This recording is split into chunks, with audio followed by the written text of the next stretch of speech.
Hello and welcome. I'm Aiden King, joined by Marissa Robinson and Dylan Traeger.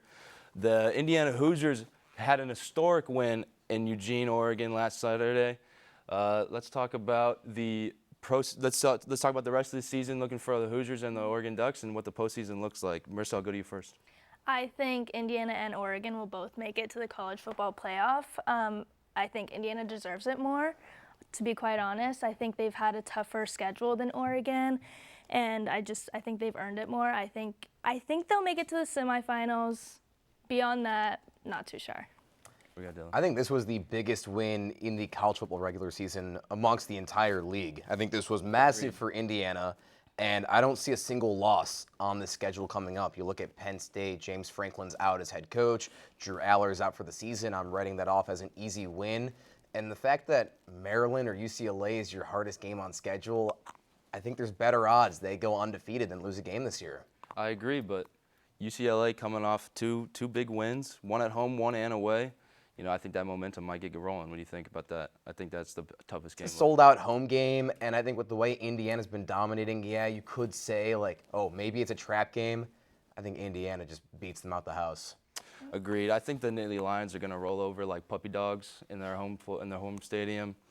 Indiana, I don't see a loss for either of these two teams, and I think the biggest thing for the Big Ten is going to be the Big Ten championship game, where it's going to be two top 4 teams, and they're mostly worried about not getting hurt, right?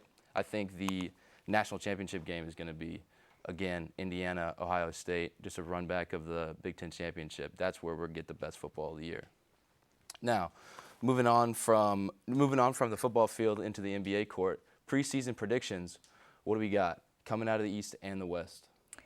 East might be a little controversial. I have the Pacers. I know that Halliburton's hurt, but I think beyond that, they're going to do it for him, honestly. And then for the West, I've got the Thunder. I think they're going to run it back. I think the Thunder's going to win again, though.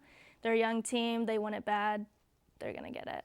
I've also got the Thunder, but coming out of the East, I've got the Orlando Magic. They're going to be big.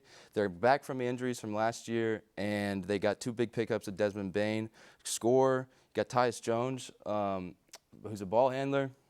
Their big men on the deep will continue to be dominant on the defensive side. I got the Magic.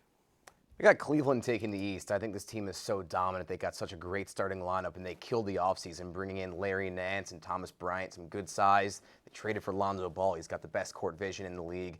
Looking at the West, you got to go OKC running it back. They kept their core together. They've also got Nikola Topic. He was their lottery pick last year. He was out for the season. He'll be making his debut this year. I think he's a sneaky pick for Rookie of the Year if he can stay healthy. Ooh. All right, Lonzo Ball gets it done finally. Okay. That's all we got time for today. Thank you for joining us. See you next time.